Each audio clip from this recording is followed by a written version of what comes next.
This tutorial is on the distribution function of CQPweb.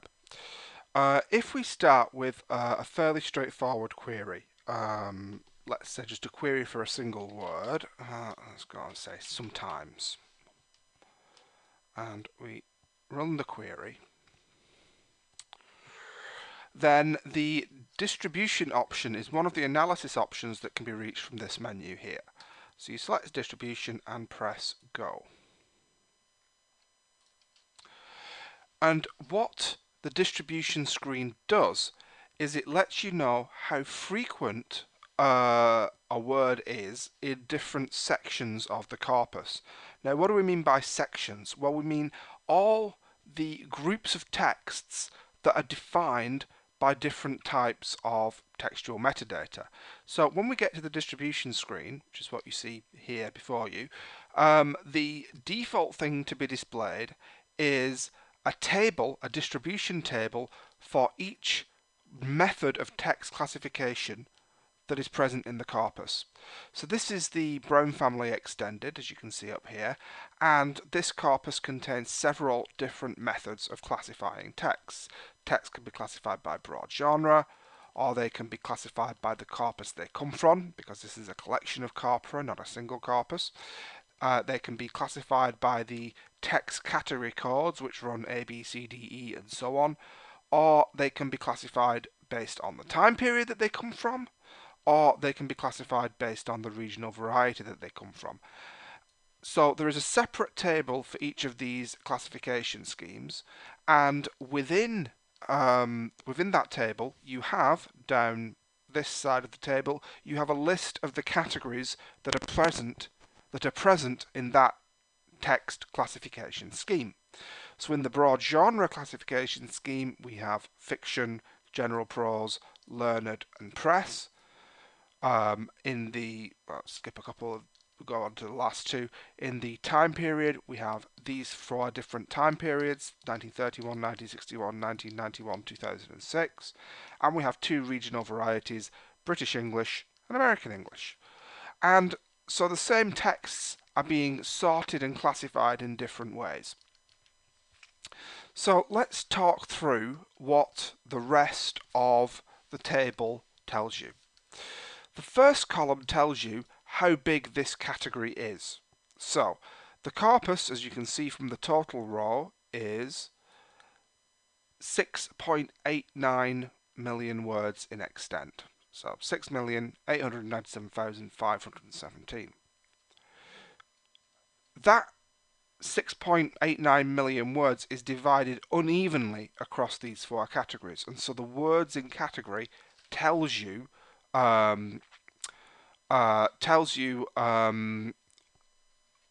what the different sizes of these sections of the corpus are. And again, it's going to be different as you look at different ones. In some, for example this one, the categories are in fact roughly equal in size. In others, they're very, very unequal indeed, such as here. The third column, which has links, which I'll come back to later, tells you how many hits there were in the category. So the word sometimes occurs 1240 times. This tells you how many of those 1240 are in each of these categories. Then we have a measure of dispersion, which is explained here: number of files with one or more hits. This is a fairly primitive way of measuring dispersion. It just tells you how many texts have any hits at all. It doesn't tell you anything. It doesn't tell you anything about, for example, how big each individual text is. It doesn't tell you anything about how close together the hits are within those texts.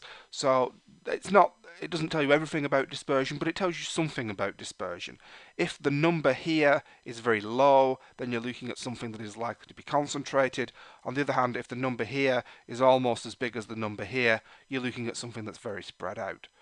And this number, so when we say 234 out of 756, what we mean is that there are 756 fiction texts in this corpus, and 234 of those have at least one hit for this query, for sometimes. Finally, at the end, you have another measure of the number of hits, but this time it uses a relative normalized frequency, that is the number of hits per million words. So what this is approximately equal to is this divided by this times by 1 million. If you do the maths on that, it should work out. So that's roughly how that's how that's calculated.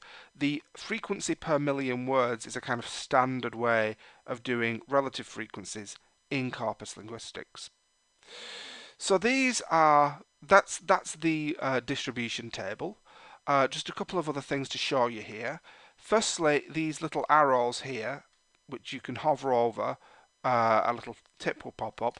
These are sort controls. You can sort each of these little tables by either the category or by descending frequency. So if you want to see these in descending order of how frequent your search term is in these particular categories, we can click there and it resorts it, so we've got descending order frequency per million words. On the other hand, if we want to sort it back to its default order, then we can click that one there. I've just demonstrated it again here. Sort by frequency per million words, sort by the original category codes. Okay, so that is the sort control. Let's take a look now at this. This is the distribution thinning. The main thin function thins randomly, but if we use the distribution thinning, then what we will do is by clicking on this link here, we will generate a new query which contains just the hits that are in this category. So if I click here, we go back to the concordance display, but you can see that there are now far fewer hits. There are only 346 hits, which is what was in the fiction category, and the display at the top here explains what has happened. Your query sometimes returned blah blah blah, that's what we had to start with, and then it says distribution over broad genre, which is the classification scheme, fiction, which is the category. We've reduced it to 346 hits, just the hits in text whose broad genre is equal to fiction. If we hover over here to see the metadata, then you will see that these are indeed all fiction. Let me go back to the distribution table, like so. So that is what these links are for. They are to look at just the hits in the particular category in that table. So that explains most of what you see straight away when you get to this screen. Let's take a look now at the controls at the top that allow you to vary what you see on the distribution screen. The first thing that you can do is you can change the mode of display. The default mode of display, given by this show as control, is distribution table, but you can also show it as a bar chart. So let me switch to bar chart. Bar chart shows exactly the same detail but graphically, and so this is the same thing. We have a bar chart for each of the classification schemes, so time period, regional variety, so on and so forth. We have all of those, and we have many of the same statistics. So we have the number of hits, the size of the category, and the frequency per million words. It's abbreviated a little bit from what you would see in the distribution table. But we also have the graphical display of these bars, which are proportional to the frequency per million words. So if I hover here, you'll see a little thing pops up. It says category fiction, 346 hits in 1 million blah blah 791,000 etc. words, and that gives you 1.93 per million words. General prose gives you slightly more, but note that these bars represent this line, the frequency per million words. They don't represent the absolute frequency. As you can see, these two bars here for fiction and general prose are very similar, because 193 and 202 are very similar. If it was 346 versus 570, there would be a much bigger difference between these two bars. So it is the relative or normalized frequency that is being shown by these bars.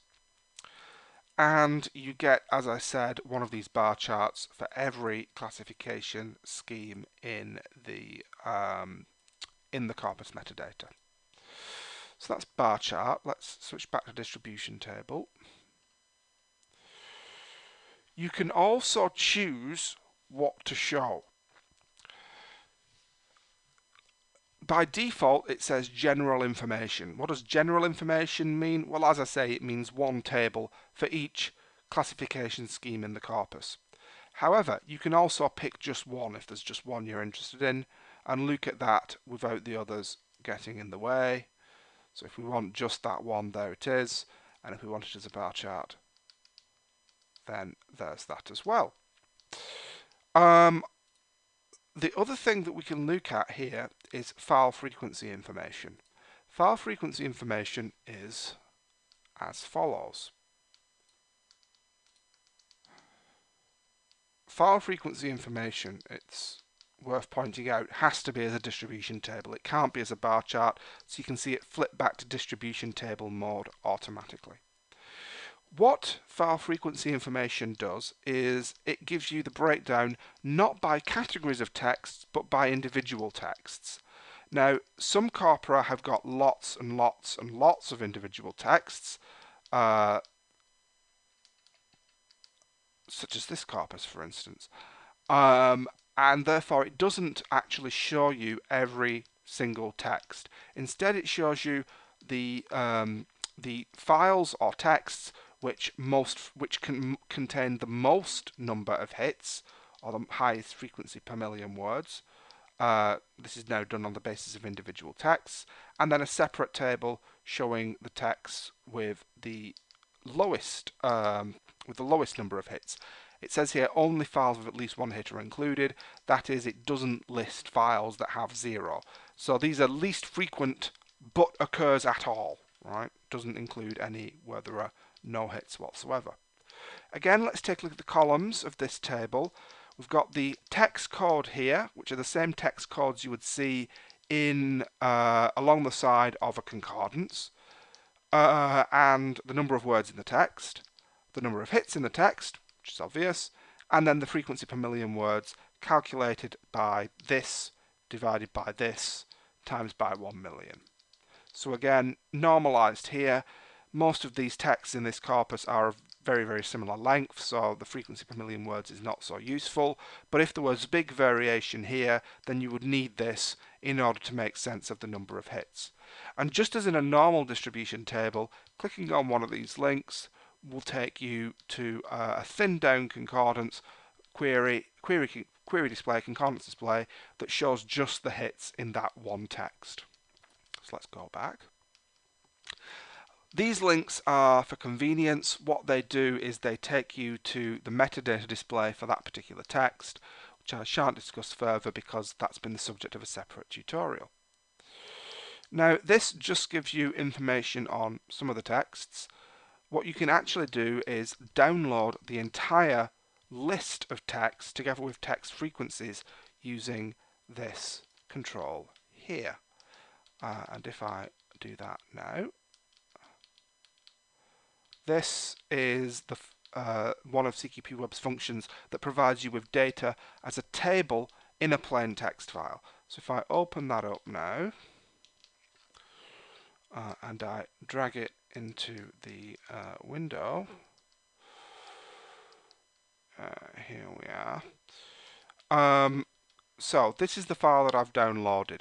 At the top, it reminds you of what your query was and how many hits there were altogether. And then it gives you a full text table of every text, excluding the ones where there was a 0 again. Every text that has at least one hit is listed here, with the 4 columns being the same as they were in the online display. So you can see there's